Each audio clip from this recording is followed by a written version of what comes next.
যিশু, আপনারা সকলে কেমন আছেন? আশা করছি মহান ঈশ্বরের আশীর্বাদে এবং তাহার অনুগ্রহতে আপনারা সকলেই ভালো আছেন। খ্রিস্টতে আমার প্রিয় ভাই এবং বোনেরা, আমি আপনাদেরকে ধন্যবাদ জানাচ্ছি আরেকটি বার। যারা এই ভিডিওটি দেখছেন তাদেরকে আমি অসংখ্য ধন্যবাদ জানাই। আর এই সময় আমরা এই বাক্য থেকে দেখব, আর এই বাক্য থেকে আমরা দেখব, আর এই বাক্য আমরা যদি ধ্যান দিয়ে শুনি আর বুঝবার চেষ্টা করি, তো এই বাক্য আমাদেরকে যে বলতে চায় সে তার গভীরে নিয়ে যেতে চায়। তো আমরা এই প্রভু যিশুর যে বাক্য, সেই বাক্যকে আজকে এখন দেখব। তো এই বাক্য দেখব, প্রথমত এই বাক্য সুসমাচার থেকে পড়ব। লূক লিখিত সুসমাচার তার ৩ অধ্যায়, যে আপনার ৩ পদ, ৩ অধ্যায় ৩ পদ। লূক লিখিত সুসমাচার ৩ অধ্যায় ৩ পদ থেকে আমরা দেখব। আর এখানে এই প্রকার যোহনের যে প্রচার, সে তার বিষয়ে লেখা আছে, কীভাবে তিনি প্রচার করতেন, আর এই প্রচারের মধ্যে দিয়ে আমরা কী বুঝতে পারি, তো আমরা বুঝতে পারবো। তো আমরা আসেন লূক লিখিত সুসমাচার ৩ অধ্যায় ৩ পদ পাঠ করি, আর এখানে একটু শিখতে পারি আমরা দেখি।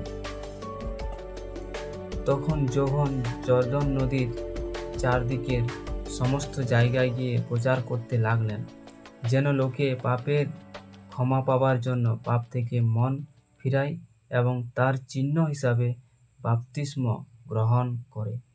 হালেলুয়া। তো আমরা এখানে দেখতে পাচ্ছি যে যোহন জর্দন নদীর চারদিকে যে জায়গাগুলো ছিল, সেখানে তিনি প্রচার করতেন। আর সেখানে এইভাবে প্রচার করতেন যে যেন লোকেরা পাপের থেকে মন ফিরায় এবং সেই মন ফিরাবার পর তারা যেন বাপ্তিস্ম গ্রহণ করে। যে তারা মন ফিরিয়েছে সেইটা চিহ্ন হিসাবে জানাবার জন্য তারা যেন কী করে বাপ্তিস্ম গ্রহণ করে।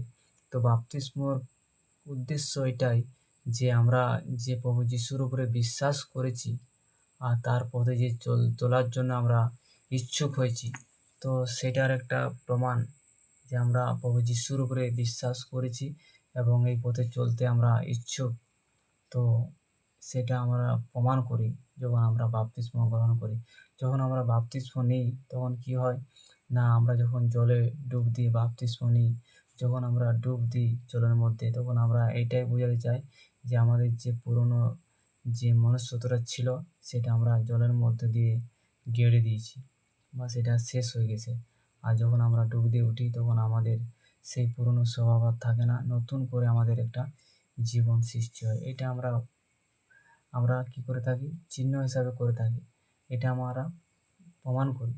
তো আবার এটাও করি যে প্রভু যিশু যেমন মারা গিয়েছিলেন, গাড়া গিয়েছিলেন, আবার ৩ দিন পর জীবিত হয়ে উঠেছিলেন, সেটাকেও আমরা প্রমাণ করে থাকি যে আমরা যিশুর সঙ্গে মারা গিয়েছি, আমরাও গাড়া গিয়েছি এবং আমরা ৩ দিন পর জীবিত হয়েছি, আমরা নতুনভাবে সৃষ্টি হয়েছি, সেটা আমরা প্রমাণ করে থাকি এই বাপ্তিস্ম গ্রহণ করার মধ্য দিয়ে।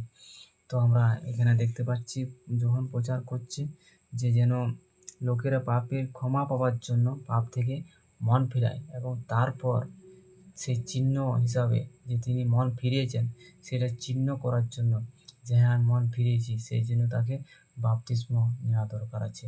যদি আমার প্রিয় ভাই এবং বোনেরা যারা ভিডিওতে দেখছেন, তারা যদি এখনও প্রভু যিশুর উপরে বিশ্বাস করেছেন এবং বাপ্তিস্ম গ্রহণ করেননি বা এখনও প্রভুতে চলছেন কিন্তু আপনারা এখনও পর্যন্ত সেই পাপের অবস্থাতেই পড়ে আছেন, এখনও সেই প্রকারেই চলছেন, মন ফেরান নাই, তো আপনাদের অবশ্যই মন ফেরানো দরকার আছে এবং তারপর আপনাদেরকে বাপ্তিস্ম গ্রহণ করা দরকার আছে।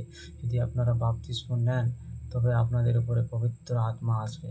এখানে আমরা প্রভু যিশুকেও দেখতে পাই, তিনি সেই ঈশ্বর ছিলেন আর মানুষ রূপ ধারণ করে এখানে এসেছিলেন, পৃথিবীতে এসেছিলেন, কিন্তু তবুও তিনি তার পিতার যে আদেশ তিনি সেটাকে পালন করেছিলেন, বাপ্তিস্ম তিনি গ্রহণ করেছিলেন। তারপর আমরা দেখতে পাই বাপ্তিস্ম গ্রহণ করার পর প্রভু যিশুর উপরে পবিত্র আত্মা নেমে এসেছিল পায়রার রূপে বা কবুতরের রূপে আমরা দেখতে পাই। তো আমরা এখানে দেখতে পাই আর তারপরে যে সেই আকাশ থেকে বা স্বর্গ থেকে একটা কথা শুনতে পাওয়া গিয়েছিল বা একটা কণ্ঠস্বর শুনতে পাওয়া গিয়েছিল যে ইনি আমার প্রিয় পুত্র, এর মধ্যে আমি সন্তুষ্ট। তো এই প্রকার তার মধ্য দিয়ে আমরা শুনতে পাই বাক্যর মধ্য দিয়ে। তো সেই প্রকার আমাদের জীবন থেকেও প্রভু যিশু বা ঈশ্বর আমাদের কাছ থেকেও শুনতে চায় যে এনারাই হচ্ছে আমার প্রিয় পুত্র। তখনই আমরা হতে পারবো যখন আমরা তার উপর বিশ্বাস করব এবং পাপের থেকে মন ফিরাবো এবং বাপ্তিস্ম গ্রহণ করব। তখনই আমাদের জীবনে আমরা বলতে পারবো যে আমাদেরকে প্রভু যীশু বলবে যে ইনি আমার প্রিয় পুত্র, এর মধ্য দিয়ে আমি সন্তুষ্ট। তো এই প্রকার যদি বলাতে হয়, প্রভু যীশু যদি বলে, তো আমাদেরকে একটা জিনিস করতে হবে কি, না প্রভু যীশুর উপরে বিশ্বাস করতে হবে এবং পাপের ক্ষমা পাওয়ার জন্য পাপের থেকে মন ফেরাতে হবে।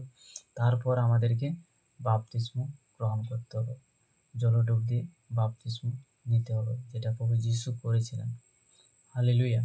তো এই প্রকার আমাদেরও করে দরকার আছে। যারা ভিডিও দেখছেন, যদি আপনারা বাপ্তিস্ম না নিয়ে থাকেন তো অবশ্যই বাপ্তিস্ম নেন, পাপের থেকে মন ফিরান আর বাপ্তিস্ম গ্রহণ করুন। প্রভুর অদ্ভুত কাজ আপনাদের জীবনে আপনারা অবশ্যই দেখতে পাবেন।